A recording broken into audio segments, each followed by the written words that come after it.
everyone, this is Sarita Negi. Welcome to my channel, The Pharma Buzz. Now let us discuss with a new topic that is पैरोजन testing. आज हम बात करेंगे पैरोजन test के बारे में.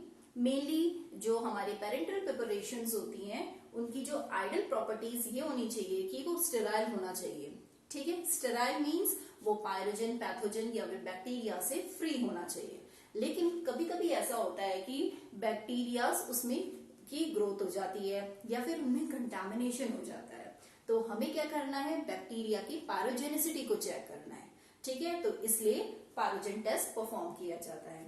मेनली पायरोजन क्या होते हैं? पायरोजन एक ऐसे टाइप के हमारे मेटाबॉलिक प्रोडक्ट्स होते हैं या फिर हम बोल सकते हैं कि बैक्टीरिया के डेड या फिर अलाइव पार्ट होते हैं जो बॉडी में एंटर करके, वेदर ये ह्यूमन की बॉडी हो सकती है या फिर एनिमल्स की बॉडी हो सकती है, तो उसमें वो एंटर करके उनका बॉडी टेम्परेचर को एलिवेट कर देते हैं. मींस उसका बॉडी टेम्परेचर रेज कर देंगे.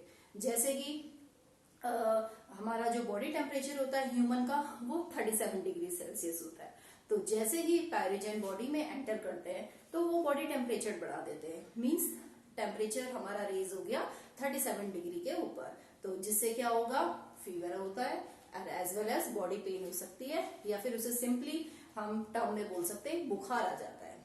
ठीक है, तो मेनली जो बैक्टीरिया इसमें जो होगा that will be gram negative bacterias होंगे. ठीक है, जो रिस्पॉन्सिबल होंगे पैरोजन के लिए. और इसमें हम क्या करते हैं, जो पेरेंटल प्रिपरेशन होती है उनमें हम बैक्टीरिया की पैरोजेनिसिटी चेक करते हैं. मींस उसमें बैक्टीरिया की पैरोजन जो सब्सटेंस है पैरोजन वो प्रेजेंट है कि नहीं है, उसे हमें आज चेक करना है डिफरेंट टेस्ट से. ठीक है, जनरली 2 डिफरेंट टेक्निक्स होती हैं, 2 डिफरेंट टेस्ट मेथड होते हैं. जैसे कि in vivo test method and second होता है in vitro test method. In vivo means inside the body जो हम एक्सपेरिमेंट जो टेस्ट परफॉर्म कर रहे हैं उनको इन विवो बोलते हैं. फॉर एग्जाम्पल किसी को डिजीज की कोई भी डिजीज हो उसमें हम मेडिसिन देते हैं उसको क्योर करने के लिए. अगर सेटिस्फैक्ट्री रिजल्ट होता है मींस डिजीज क्योर हो जाती है तो इसका मतलब वो टेस्ट सक्सेसफुल हो गया और वो इन विवो टेक्निक हुई है. और outside means in vitro. In vitro means outside the body हम जो टेस्ट परफॉर्म कर रहे हैं. जैसे कि फॉर एग्जांपल हमने एनिमल को सेक्रीफाइस करना है. सेक्रीफाइस करने के बाद उसके डिफरेंट बॉडी पार्ट्स हो गए या फिर उसके ऑर्गन्स में हम स्टडी करते हैं या फिर उसमें एक्सपेरिमेंट परफॉर्म करते हैं तो उनको बोलते हैं हम in vitro. Means outside the body हम जो टेस्ट परफॉर्म कर रहे हैं these are under the in vitro test method. ठीक है, तो जो पैरोजन टेस्टिंग होती है इसमें जो हम एनिमल्स लेते हैं एक्सपेरिमेंट परफॉर्म करने के लिए वो रैबिट होगा, क्योंकि जो रैबिट होता है वो हाईली सेंसिटिव होता है पैरोजन के लिए. ठीक है, तो ये जो टेस्ट परफॉर्म करते हैं it known as sham test. ठीक है, तो इसमें हम क्या लेंगे, जो सॉल्यूशन जिसे हमें इंजेक्ट करना है रैबिट में वो होना चाहिए सलाइन. ठीक है, पैरोजन फ्री सलाइन सॉल्यूशन लेंगे. ठीक है, कितना ml लेंगे, 10 ml पर kg. ठीक है, अगर रैबिट का वेट 2 kg है तो 20 ml हम इंजेक्ट करेंगे. अगर 1 kg है तो 10 ml के अराउंड हम इंजेक्ट करेंगे. और कहां से इंजेक्ट करेंगे, थ्रू एयर वेन्स. ठीक है, अब जो हम रैबिट सेलेक्ट कर रहे हैं उसकी एक्टिविटी को हमें पहले चेक करना होगा. मींस उसको देखना पड़ेगा कि एक्सपेरिमेंट करने से पहले उसने आइदर वो फास्टिंग में रहा है या फिर उसकी डाइट कैसी है, उसने क्या खाया है, वो हमें देखना पड़ेगा. ठीक है, सेकंड ये होता है कि ऐसा कभी नहीं होता कि अगर हमें कोई एक्सपेरिमेंट परफॉर्म करना है तो डायरेक्टली हमने रैबिट को सेक्रीफाइस किया या किसी एनिमल को सेक्रीफाइस किया और सारे एक्सपेरिमेंट परफॉर्म कर दिए. ऐसा करने से क्या होगा कि जो एनिमल्स है वो घबरा जाएगा. ठीक है, और फर्दर जो रिस्पॉन्स आने चाहिए वो नहीं आएंगे, वो वेरी करने लग जाएंगे. तो इसलिए अगर किसी एनिमल में हमें एक्सपेरिमेंट परफॉर्म करना है तो उसे पहले ऐसे इन्वायरमेंट से फैमिलियर रखना है. ठीक है, कि वो उस इन्वायरमेंट को अडॉप्ट कर सके. ठीक है, और जनरली जिस रूम या फिर जिस इन्वायरमेंट में हम उसे करना है वो एयर कंडीशन होना चाहिए.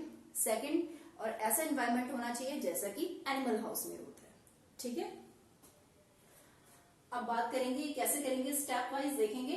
तो सबसे पहले हम रैबिट को सिलेक्ट करेंगे, वो ऑड नंबर में होगा, जैसे 1, 3, 5, 7, ठीक है, कॉन्जिक्यूटिव ऑड नंबर में हमें लेना है। और उसका क्या करेंगे, एक्सपेरिमेंट परफॉर्म करने से पहले उन डिफरेंट रैबिट्स का टेम्परेचर मेजर करेंगे थ्रू थर्मोमीटर, ठीक है। और जो थर्मोमीटर होगा वो एक्यूरेट होना चाहिए।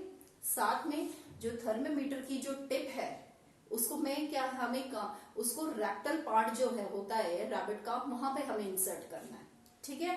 और उसकी जो डेप्थ होनी चाहिए that will be around 5 centimetre, ठीक है। तो जो टिप होती है थर्मोमीटर की, वो उसमें हम लुब्रिकेंट अप्लाई करना होता है, क्योंकि इंसर्शन करने के टाइम में पेनफुल क्रिएशन क्रिएट हो जाता है, तो उसको प्रिवेंट करने के लिए या फिर रिड्यूस करने के लिए हम थर्मोमीटर की टिप में लुब्रिकेंट अप्लाई करते हैं, ठीक है। तो क्या करेंगे, रेक्टल पार्ट के थ्रू, एयर वेंस के थ्रू हमने सलाइन सॉल्यूशन को इंजेक्ट किया।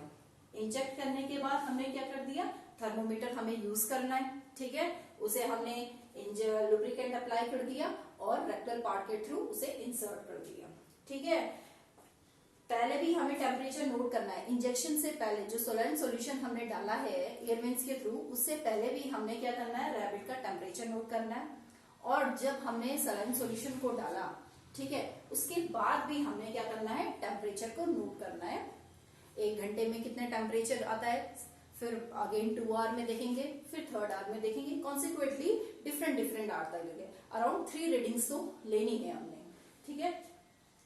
तो वही करना है, measure the temperature 90 minute before temperature and 3 hour after injection. Injection से पहले और इंजेक्शन के बाद में दोनों की रीडिंग हमें नोट डाउन करनी है, ठीक है। रिजल्ट में दिखेंगे, if the sum of the response of the group does not exceed 1.4 degree Celsius, it means the preparation will pass the test. मतलब कि ये होगा कि जो हमारे रिस्पॉन्सेस आएंगे, अगर वो 1.4 डिग्री सेल्सियस से एक्सीड नहीं करेगा, उसके अगर कम आ जाए तो तभी वो सैंपल को पास करेगी प्रिपरेशन, ठीक है। तो लिमिटेशन ये है कि ये एक्यूरेट मेथड नहीं है, ठीक है। अब बात करेंगे सेकंड टेस्ट की, जो लाल टेस्ट होता है, LAL test in vitro test method आता है, ठीक है। इसकी जो फुल फॉर्म है that is limulus amebocyte lysate test, ठीक है। ये एक प्रोटीन है, लिमुलस एम्बिपोसाइड लाइसेट एक प्रोटीन है जो जनरली लिमुलस कॉलीफेमस के ब्लड सेल में प्रेजेंट होता है, ठीक है। ये एक स्पीशीज है जो जनरली हॉर्स शू की तरह दिखने में लगती है, क्रैब है, ठीक है, जो हॉर्स शू की तरह दिखने में लगती है, ठीक है। इसका हमने क्या लेना, ब्लड सेल, ब्लड सेल में उसकी प्रोटीन प्रेजेंट होते हैं, लिमुलस एम्बिपोसाइड लाइसेट सेल। तो ये हमारा एक लाल रिएजेंट हो गया, ठीक है। इसकी एक्टिविटी ये होती है कि ये इसकी जेलिंग प्रॉपर्टी होता है, ये इजिली ब्लड को क्लॉट कर देता है, ठीक है, ब्लड को। तो हमें क्या करेंगे, जो लाल रिएजेंट होता है ये बैक्टीरिया के एंडोटॉक्सिन को डिटेक्ट करता है इजिली। डिटेक्शन कैसे होगा कि ये क्या कर देगा, एक फिल्म का फॉर्मेशन करेगा। अगर उस सैंपल में, कोई भी सैंपल अगर हमें टेस्टिंग परफॉर्म करनी है, अगर उस सैंपल में हमारा एंडोटॉक्सिन प्रेजेंट है तो लाल उसको डिटेक्ट कर देगा, ठीक है, by the formation of film, ठीक है, एक फिल्म बना देगा। जैसे फॉर एग्जांपल टेस्ट सॉल्यूशन हमने लिया, उसमें हमने लाल रिएजेंट डाला, लाल रिएजेंट कहां से बनेगा, ये जो प्रोटीन जो ब्लड सेल हमने लिया है, ठीक है, वो लाल रिएजेंट होगा। तो इसको ऐड करने से क्या, टर्बिडिटी का फॉर्मेशन होगा, टर्बिडिटी फॉर्म हो जाएगी। क्यों फॉर्म होने से क्या होगा, किसकी वजह से होगी, एंडोटॉक्सिन की प्रेजेंस है। जो हमारा सैंपल में अगर एंडोटॉक्सिन प्रेजेंट है तो वो क्या होगी, टर्बिडिटी का फॉर्मेशन करेगी। सेकंड टेस्ट भी होता है इसमें जैसे हम टेस्ट सॉल्यूशन लेंगे, लाल रिएजेंट लेंगे और एक क्रोमोजेनिक एजेंट डालेंगे, तो इससे क्या करेंगे, क्रोमोफोर का रिजल्ट, क्रोमोफोर की वजह से कलर का फॉर्मेशन हो जाएगा सैंपल में, ठीक है। तो ये 2 डिफरेंट टेक्निक से आती हैं हमारी लाल टेस्ट में। तो आज हमने 2 टेस्ट के बारे में पढ़ा, in vivo and in vitro. In vivo के अंदर हमारी शैम टेस्ट आती है और इन विट्रो के अंदर हमारे लाल टेस्ट आती हैं, ठीक है। Okay, thank you everyone, have a good day ahead.